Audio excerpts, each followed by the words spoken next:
नमस्ते मित्रों, अब तक हम लोग देख चुके हैं एकदम सिंपल सी डिसीजन कंट्रोल इंस्ट्रक्शन। और कई बार जो भी लॉजिक हम इंप्लीमेंट करना चाहते हैं उसमें डिसीजन मेकिंग कॉम्प्लेक्स तरीके का भी हो सकता है। ऐसे समय हम लोगों ने इफ एल्स का प्रयोग कैसे करना चाहिए ये आज हम लोग जानना चाहते हैं। बेहतर होगा कि हम लोग इसको एक एग्जाम्पल से ही समझ सके। तो लीजिए, ये एक एग्जाम्पल मैं पेश करता हूं जहां आपको ग्रॉस सैलरी कैलकुलेट करनी है। वो ग्रॉस सैलरी कैलकुलेट करने के लिए पहले मेन के अंदर मैं बेसिक सैलरी रिसीव कर लूंगा। तो स्कैनएफ से रिसीव करिए इसे। सैलरी रुपीस पैसे में होगी तो हम लोगों ने %f यूज करना चाहिए। उसके बाद एक कंडीशन लिखता हूं मैं, if basic salary is greater than और इक्वल टू 1500। अगर ये कंडीशन ट्रू है तो मैं कैलकुलेट करना चाहता हूं डियरनेस अलाउंस, जो कि 95% होगा बेसिक सैलरी के, HRA 20% और कन्वेयंस अलाउंस होगा मान लो 12%। अगर ये कंडीशन ट्रू नहीं है, मतलब बेसिक सैलरी अगर 1500 से बराबर भी नहीं है और ऊपर भी नहीं है, तो मैं लिखूंगा एल्स।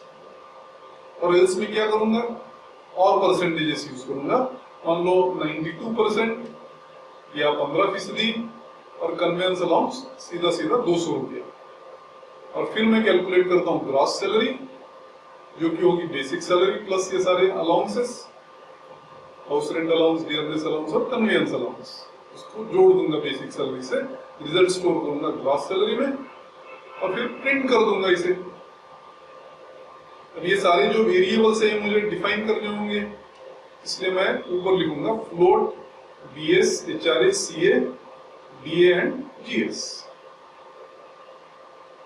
अब ये दिखने में तो सही लगता है कि अगर कंडीशन ट्रू है तो कुछ परसेंटेजेस यूज करिए, अगर कंडीशन फॉल्स है तो एल्स ब्लॉक में कंट्रोल ले जाइए, वहां और कोई परसेंटेजेस यूज कर लीजिए।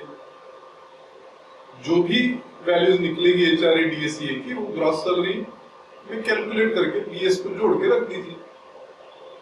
और अगर आप एग्जीक्यूट करना चाहेंगे तो इसमें एरर्स आएंगे, ये कंपाइलेशन हर्डल भी पार नहीं कर पाएगा। क्यों? क्योंकि कंपाइलर सोचता है कि आपने ये प्रोग्राम को इस तरीके से लिखा है। मतलब क्या कि DA इक्वल टू ही सिर्फ इफ को बिलोंग करता है, उसी तरह DA equal to BS into 92/100 ही एल्स को बिलोंग करता है। जस्ट हम लोगों ने HRA और DA और CA को ऐसे इंडेंट करके लिख दिया, इसका मतलब ये नहीं कि वो इफ ब्लॉक को बिलोंग करे। और ये तो नेचुरली एरर देगा, क्योंकि एल्स जो लिखा है वो इफ को तो मैच ही नहीं कर रहा, क्योंकि बीच में ही दो स्टेटमेंट आ गई HRA और CA की। तो ये ऐसा तो नहीं चलेगा। आपको क्या समझना है इसमें से कि सिर्फ इफ के बाद वाली जो स्टेटमेंट होती है वो ही सिर्फ इफ को बिलोंग करती है, उसी तरह एल्स के बाद जो स्टेटमेंट होती है वो ही सिर्फ एल्स को बिलोंग करती है। और हमें तो क्या चाहिए कि वो पहली तीनों स्टेटमेंट्स इफ को बिलोंग करे और बाकी तीनों स्टेटमेंट एल को बिलोंग करे।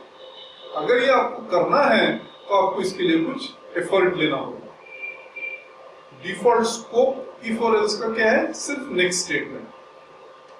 इसलिए हमें क्या करना होगा, वो जितनी 3 स्टेटमेंट्स है वो तीनों को हम लोगों को पेयर ऑफ ब्रेसेस में लिखना होगा।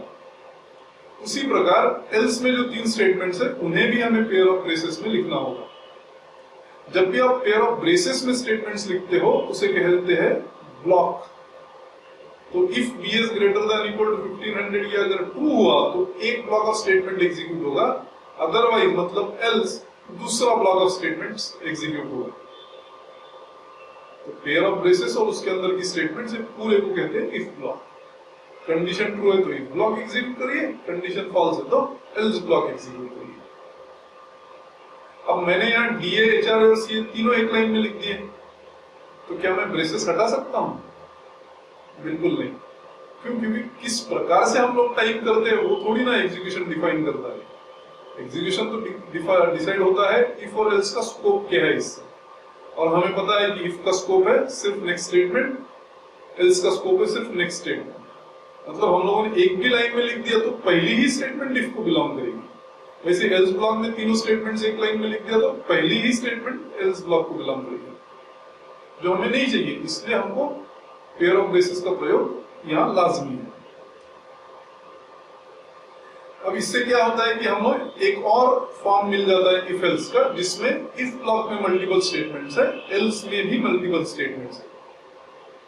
और हम लोगों ने इससे क्या शिक्षा ली कि डिफॉल्ट स्कोप इफ का नेक्स्ट स्टेटमेंट है, डिफॉल्ट स्कोप एल्स का भी नेक्स्ट स्टेटमेंट है।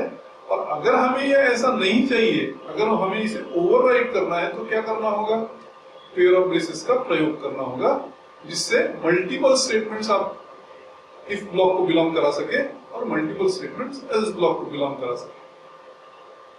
ऐसा ये कॉम्प्लेक्स डिसीजन मेकिंग भी सी प्रोग्रामिंग में बिल्कुल मुमकिन है। धन्यवाद।